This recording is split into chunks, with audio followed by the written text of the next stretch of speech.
जय माता रानी भक्तों, शारदीय नवरात्रि में आपको यह संकेत साक्षात तभी मिलते हैं जब माँ आपके घर में बैठी हो, आप पर कृपा बरसाने वाली हो, आपका कर्ज और आपकी निर्धनता मिटाने आई हो और आपको संपूर्ण कष्टों से मुक्ति देने आई हो। तभी ऐसे संकेत प्राप्त होते हैं। भक्तों, जब आपके ऊपर नवदुर्गा की कृपा होती है तो यह संकेत मिलने शुरू हो जाते हैं। भक्तों, इस संकेत से आप पता कर सकते हैं कि माँ दुर्गा आपके साथ में है या फिर नहीं है। यह जानकारी सब आपसे छुपाना चाहते हैं। तो भक्तों, माता रानी अपने होने का एहसास अपने सभी भक्तों को कराती है, चाहे उनके छोटे भक्त हो या फिर चाहे बड़े भक्त हो। अपने सभी भक्तों को माता रानी अपने होने का एहसास सभी को कराती है। तो भक्तों, इस 10 संकेत से आप पता लगा सकते हैं कि माँ दुर्गा आपके साथ में है और यह साफ संकेत बताते हैं कि माता रानी आपके घर में आ चुकी है। तो संकेत जानने से पहले माता रानी के सच्चे भक्त वीडियो को प्यारा सा लाइक करके कमेंट में जय माता रानी का जयकारा जरूर लगाएं। भक्तों, ऐसा माना जाता है कि 9 दिनों तक चलने वाले शारदीय नवरात्रि के दौरान व्यक्ति मानसिक और शारीरिक रूप से मजबूत होता है। मनुष्य की आध्यात्मिक शक्ति बढ़ती जाती है। इस प्रकार लोग इच्छा, क्रोध, अहंकार, ईर्ष्या, लोभ आदि से मुक्त हो जाते हैं और उनका मन और शरीर शुद्ध हो जाता है और उनकी बुद्धि स्वाभाविक रूप से काम करने लगती है। आइए जानते हैं दोस्तों, माता रानी साथ में अगर हमारे होते हैं तो इस प्रकार के 10 संकेत मिलते हैं। कौन कौन से संकेत है? आइए थोड़ा इस वीडियो को ध्यान से सुनिएगा। अगर आप भी चाहते हैं कि माता रानी आपकी सभी मनोकामनाओं को पूर्ण करें तो भक्तों, कमेंट बॉक्स में जरूर लिखना जय माता दी, आपका स्वागत है। तो आइए जानते हैं उन विशेष संकेतों को। तो दोस्तों, जब माता रानी आपके साथ में होती है तो यह 10 संकेत मिलते हैं जिससे आप पता लगा सकते हो कि माता रानी आपकी पूजा पाठ से प्रसन्न है। माता रानी आपके साथ में है जब दोस्तों आपको पूजा के दौरान आंसू आने लगे। वैसे दोस्तों, हम रोज की पूजा करते हैं लेकिन आंसू नहीं निकलते। लेकिन नवरात्रि के समय जब आप पूजा करें और आंसू आने लगे तो समझ जाना माता रानी आपके साथ में है। या फिर अगर आपको पूजा के दौरान ऐसा लगने लगे कि कोई आपके पीछे में खड़े हैं तो समझ जाना माता रानी आपके पास थे, साथ साथ में हमेशा आपके साथ में है। वह ऊर्जा स्वरूप बनकर आपके साथ में खड़ी रहती हैं। यह प्रथम संकेत है। भक्तों, दूसरा संकेत है कि अगर जुगनू टिमटिमाते हुए आपके कपड़े या शरीर पर चिपक जाना।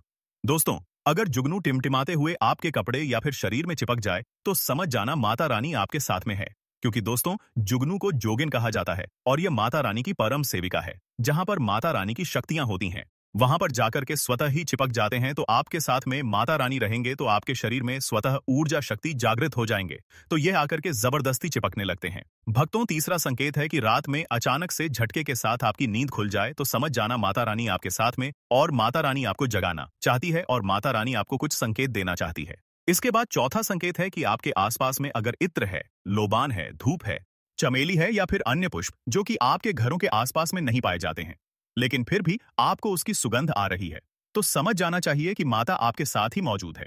माता रानी जब आपके पास में होते हैं तो दोस्तों, लोबान की खुशबू आती है, धूप और चमेली के पुष्प की खुशबू आती है और ऐसे पुष्प की खुशबू आती है दोस्तों जिसकी सुगंध हमने कभी नहीं ली, जो कि हमारे घरों के आसपास में नहीं होते हैं।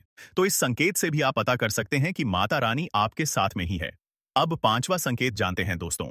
यदि आपको नवरात्रि के दौरान अगर आपको स्वप्न में कोई छोटी कन्या दिखाई देती है, क्योंकि छोटी कन्याओं को देवी का ही स्वरूप माना जाता है, तो नवरात्रि में अगर आपको छोटी कन्या दिख जाए या फिर लाल वस्त्र दिख जाए, लाल कलर की झंडा दिख जाए, तो समझ जाना चाहिए कि माता रानी आपके साथ में ही है। इसी के साथ अगर ज्योतबत्ती जलाते समय अगर एक खास आकार ज्योतबत्ती में बनने लगे तो भी समझ जाना चाहिए कि माता रानी आपके साथ में है।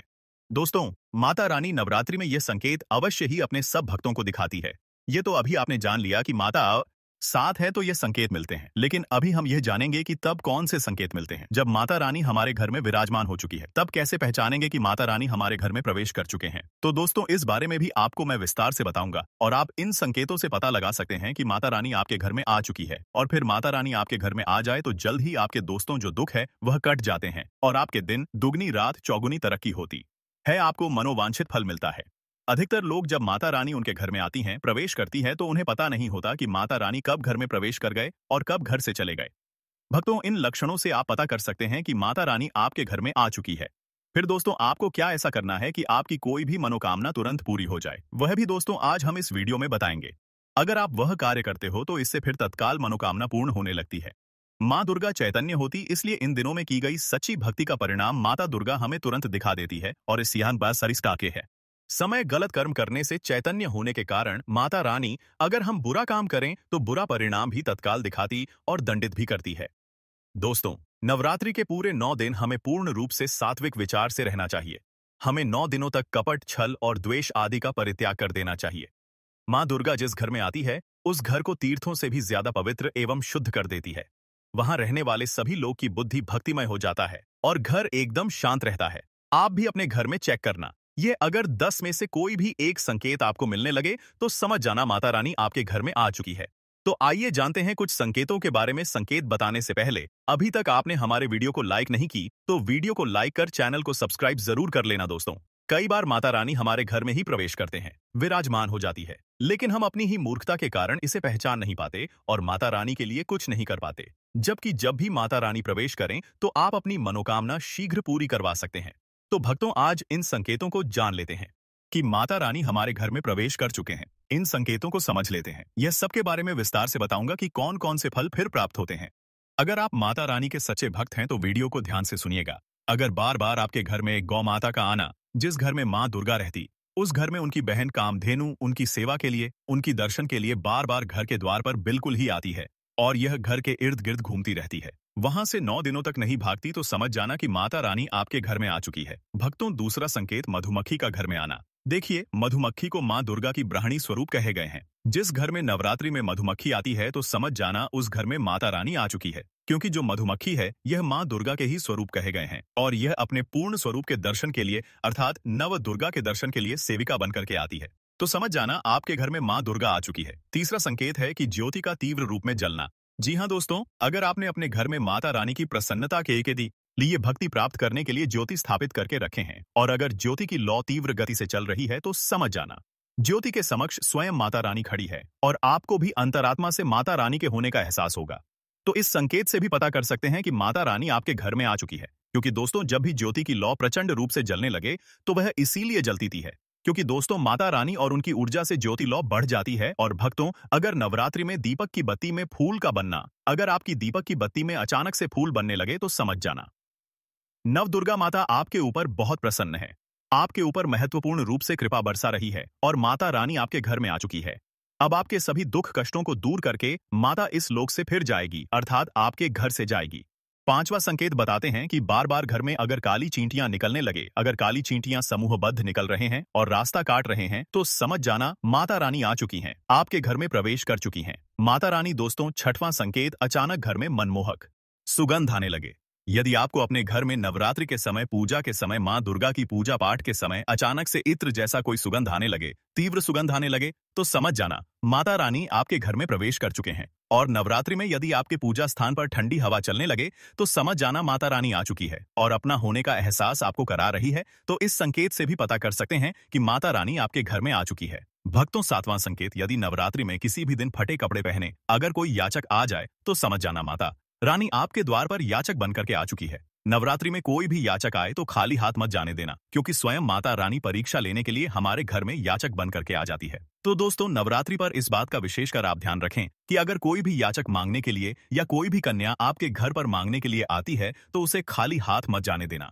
दोस्तों, अगर नवरात्रि में घर के मंदिर में छिपकली का दिखना मां लक्ष्मी के आगमन का संकेत माना जाता है, माता रानी का प्रवेश माना गया है। मान्यता है कि इससे मां शांत लक्ष्मी की कृपा हो सकती है और धन लाभ होने के साथ कई शुभ समाचार भी मिल सकते हैं। लेकिन नवरात्रि के दौरान सबसे ज्यादा महत्व होता है कन्या पूजन का दोस्तों माना जाता है। व्रत और उपासना से माता रानी इतना पसंद नहीं होती है जितना कि कन्या पूजन से होती है। नवरात्रि में छोटी छोटी कन्याओं को माता रानी का स्वरूप माना जाता है। कन्याओं को भोग लगाया जाता है, उन्हें प्रसन्न किया जाता है और बदले में आशीर्वाद मांगा जाता है। कन्याओं को प्रसन्न करने के लिए गिफ्ट आदि उपहार वगैरह दिए जाते हैं। माना जाता है अगर कन्याओं को कोई भेंट दी जाए और कन्याओं ने उसे खुशी खुशी स्वीकार कर ली तो इसका मतलब है माता रानी अर्थात माता वैष्णव ने भेंट स्वीकार कर ली। जिन पर कन्याएं प्रसन्न होती हैं तो समझो उन्हें माता रानी का आशीर्वाद मिल गया और माता रानी की कृपा से उन्हें मुंह मांगा वरदान प्राप्त होता है। नवरात्रि में 2 साल से लेकर 10 साल तक की कन्या का पूजन होना चाहिए। अष्टमी अथवा नवमी को कन्याओं के पैर धोकर भोजन कराना, उपहार आदि देना श्रेष्ठ माना जाता है। आपके घर में संपन्नता बनी रहे तथा धन की कोई भी कमी ना हो। कन्याओं को कोई सुंदर गिफ्ट दे सकते हैं। शास्त्रों में बताया जाता है कि कन्या जितना खुश होती है, माता रानी उतना ही जल्द फल की प्राप्ति प्रदान करती है। ऐसे में आप कन्याओं को चॉकलेट बॉक्स दे सकते हैं तथा खूबसूरत कपड़े दे सकते हैं। याद रहे, काले कपड़े ना दें और स्टील के बर्तन भी। दोस्तों, भले ही मर जाना, लेकिन 22 सितंबर से लेकर 1 अक्टूबर तक शारदीय नवरात्रि के इन 9 दिनों में गलती से भी यह 5 काम कभी मत करना, वरना माता रानी आपसे हो जाएंगी नाराज। घर में आएगी कंगाली और गरीबी। यदि आप भूल से भी शारदीय नवरात्रि पर इन कामों को कर देते हो तो माता रानी कभी भी आपको माफ नहीं करेंगी और आपको उल्टा श्राप दे देंगी। जी हाँ दोस्तों, इस बार की शारदीय नवरात्रि पर पूजा पाठ व्रत भले ही मत करना, लेकिन शारदीय नवरात्रि के इन पावन दिनों में इन 5 कामों को मत करना। ऊपर से इस बार की शारदीय नवरात्रि पूरे के पूरे 219 वर्षों के बाद आई है और इस वर्ष शारदीय नवरात्रि में अमृत सिद्धि और सर्वार्थ सिद्धि योग का अद्भुत संयोग बन रहा है। ऐसे में कुछ कार्यों को करने की सख्त मनाही हो गई है। तो हिंदू धर्म में शारदीय नवरात्रि का दिन माता रानी का माना गया है। इसीलिए इस दिन घर में सुख समृद्धि के लिए शारदीय नवरात्रि की विशेष पूजा अर्चना करने के साथ ही शारदीय नवरात्रि के व्रत भी रखे जाते हैं। लेकिन अगर आप इस दिन यह 5 कार्य करते हैं तो इससे धन का नाश होने की संभावना हमेशा रहती है और माता रानी आपसे नाराज भी हो सकती है, क्योंकि शारदीय नवरात्रि का दिन माता रानी को समर्पित होता है और हर व्यक्ति के घर में माता रानी का होना बहुत जरूरी होता है, क्योंकि आजकल बिना भगवान की कृपा से जीवन अत्यधिक कष्ट से भरा हो जाता है। हमारे धर्मशास्त्र में स्पष्ट लिखा हुआ है कि शारदीय नवरात्रि का दिन स्वयं माता रानी का दिन होता है। ऐसे में यदि कोई भी व्यक्ति गलती से भी मांस मदिरा का प्रयोग करता है तो व्यक्ति 7 जन्मों तक वंशहीन हो जाता है और ऐसे लोग आकस्मिक दुर्घटना के शिकार हो भी सकते हैं। इसीलिए शारदीय नवरात्रि पर महिलाएं एवं पुरुष घर में तामसिक चीजों का प्रयोग न करें और न ही अपने घर के किसी भी सदस्य को करने दें। चलिए जानते हैं अगले काम के बारे में। दोस्तों, शारदीय नवरात्रि पर आपको अपना मन शांत रखना चाहिए। ऐसे शुभ एवं मंगलकारी दिनों पर किसी से भी लड़ाई झगड़े या कलह क्लेश नहीं करना चाहिए। दोस्तों, अगली बात, शारदीय नवरात्रि पर किसी महिला या कन्या का अपमान न करें। वैसे तो स्त्री का अपमान केवल एक दिन ही नहीं बल्कि कभी भी नहीं करना चाहिए। माता लक्ष्मी को स्त्री का स्वरूप माना जाता है। ऐसे में अगर आप शारदीय नवरात्रि के दिन किसी स्त्री को अपमानित करते हैं तो ऐसा करने से माता लक्ष्मी का अपमान माना जाता है। जिन घरों में महिला का सम्मान नहीं किया जाता है वहां माता लक्ष्मी कभी नहीं आती है। इसलिए शारदीय नवरात्रि पर पति पत्नी को भूलकर भी एक दूसरे से लड़ाई नहीं करनी चाहिए। माना जाता है कि इस मतभेद से बड़ी परेशानी पैदा हो जाती है। शारदीय नवरात्रि पर ऐसा कोई भी काम ना करें जिससे दांपत्य जीवन में परेशानी आ जाए। शारदीय नवरात्रि के पावन दिनों में मांसाहार भूलकर भी नहीं करना चाहिए। इसके अलावा इस दिन अल्कोहल पीने से भी बचना चाहिए। अगर संभव हो तो शारदीय नवरात्रि पर पूर्ण सात्विक भोजन करें। इस दिन मांस मदिरा का सेवन करने से घर में अशांति आती है और माता रानी नाराज हो जाती हैं और ऐसे घरों को छोड़कर चली जाती हैं। दूसरी बात, भक्तों, शारदीय नवरात्रि पर काले कपड़े नहीं पहनने चाहिए। शारदीय नवरात्रि के दिन काले रंग के कपड़े पहनना भी अशुभ माना जाता है, क्योंकि काला रंग नकारात्मक ऊर्जा का प्रतीक होता है और है इसे तामसिक गुण से जुड़ा हुआ माना जाता है। इस दिन साधक को सफेद, पीला, हरा या अन्य हल्के रंग के कपड़े पहनने चाहिए, क्योंकि यह रंग सकारात्मक ऊर्जा को आकर्षित करते हैं और पूजा की प्रभावशीलता बढ़ाते हैं। माता रानी का ध्यान करने के लिए हल्के और शुद्ध रंगों के कपड़े पहनने चाहिए। भक्तों, तीसरी बात, शारदीय नवरात्रि के दिन देर तक ना सोएं। शारदीय नवरात्रि के दिन देर से सोना और देर से उठना शुभ नहीं माना जाता। यह दिन विशेष रूप से जागरण और तपस्या का दिन है। इस दिन भक्तों को रात्रि को जागकर माता रानी की पूजा करनी चाहिए और अपने मन और शरीर को शुद्ध करना चाहिए। देर से सोने से शरीर में आलस्य आ सकता है और पूजा की सही विधि से ध्यान नहीं लग पाता। इसलिए इस दिन प्रातः जल्दी उठकर स्नान करके पूजा की शुरुआत करनी चाहिए। चौथी बात, भक्तों, शारदीय नवरात्रि पर बाल और नाखून काटने से बचें। शारदीय नवरात्रि पर बाल और नाखून काटना भी अशुभ माना जाता है। यह दिन पवित्रता और तपस्या का होता है और शरीर को अपवित्र करना इस दिन के उद्देश्य के विपरीत है। धर्मशास्त्र के अनुसार इस दिन शरीर के किसी भी अंग की सफाई या कटाई से बचना चाहिए। क्या है दिन ध्यान, साधना और माता रानी के प्रति निष्ठा का होता है, इसलिए इस दिन इन कार्यों से दूर रहना चाहिए। दोस्तों, गुरुजी कहते हैं कि नवरात्रि के दिन दान पुण्य करना अच्छा माना जाता है, लेकिन इस दिन कुछ चीजों का दान करना शुभ नहीं माना जाता। नवरात्रि के इन 9 दिनों में किसी भी व्यक्ति को सरसों के तेल का दान नहीं करना चाहिए। माना जाता है कि सरसों तेल का दान करने से शनि ग्रह कमजोर होता है। इससे आपके भौतिक सुख में कमी आती है और साथ ही लोहा या लोहे से निर्मित वस्तु भी किसी को नहीं देना चाहिए। दोस्तों, अगला तामसिक चीज जैसे कि प्याज, लहसुन का दान आपको इन दिनों भूलकर भी नहीं करना चाहिए। इससे आपकी कुंडली में माता, लक्ष्मी और शुक्र ग्रह का भाव कमजोर हो जाता है। वहीं नवरात्रि के दिनों में पति पत्नी को भूलकर भी एक दूसरे से लड़ाई नहीं करनी चाहिए। भक्तों, अगली गलती जो हमें शारदीय नवरात्रि के दिन भूलकर भी नहीं करनी चाहिए वह है अपने घर के मुख्य द्वार पर जूते, चप्पल या झाड़ू रखना। अगर घर के मुख्य द्वार पर झाड़ू या चप्पल रख दी जाती है तो माता लक्ष्मी तुरंत वहां से लौट जाती है और जब लक्ष्मी घर में नहीं आती तो दरिद्रता का वास होता है। यह घर में पैसों की तंगी और बुरे समय की शुरुआत करता है। तो इस दिन ध्यान रखें कि अपने घर के मुख्य द्वार को साफ रखें और जूते चप्पल बाहर ना रखें। अब बात करते हैं नींबू और हरी मिर्च की। आपने अक्सर देखा होगा कि लोग अपने घर के मुख्य द्वार पर नींबू और हरी मिर्च टांगते हैं। इसका कारण यह है कि नींबू और हरी मिर्च दरिद्रता का आहार मानी जाती है। जब यह मुख्य द्वार पर ही मिल जाए तो दरिद्रता आपके घर में प्रवेश नहीं कर पाती। इसीलिए शारदीय नवरात्रि के दिन यह प्रथा विशेष रूप से की जाती है ताकि घर में दरिद्रता ना आए। एक और बात जो बहुत लोग पूछते हैं वह यह है कि घर में लक्ष्मी क्यों नहीं आती। तो देखिए, घर में महिलाओं का सम्मान न करने से लक्ष्मी का वास नहीं होता। अगर घर में महिलाएं और बुजुर्गों का अपमान किया जाता है तो वहां लक्ष्मी नहीं आती, क्योंकि महिलाएं खुद लक्ष्मी स्वरूप होती हैं। इसलिए शारदीय नवरात्रि के दिन और हमेशा महिलाओं का सम्मान करें। इसके साथ ही घर में कभी भी खंडित मूर्तियों की पूजा नहीं करनी चाहिए। बहुत लोग अपने मोह के कारण टूटी फूटी मूर्तियों की पूजा करते रहते हैं, लेकिन शास्त्रों के अनुसार जहां खंडित मूर्तियां होती हैं वहां देवी देवता का वास नहीं होता। तो अगर घर में किसी भगवान की मूर्ति टूट गई हो या फोटो फट गई हो तो उसे मिट्टी में दबा दें या नदी में प्रवाहित कर दें। शारदीय नवरात्रि के दौरान शादीशुदा महिलाओं को या किसी भी महिला को एकदम सफेद रंग के कपड़े पहनकर पूजा पाठ नहीं करना चाहिए। साथ ही साथ एकदम काले रंग के कपड़े भी नहीं पहनना चाहिए।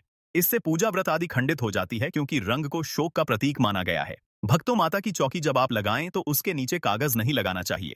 माता की चौकी हमेशा लाल कपड़ा बिछाकर ही बनाना चाहिए। हमेशा याद रहे, नवरात्रों के इन 9 दिनों तक व्रतधारी को अपना आसन चौकी के आगे ही लगाना चाहिए।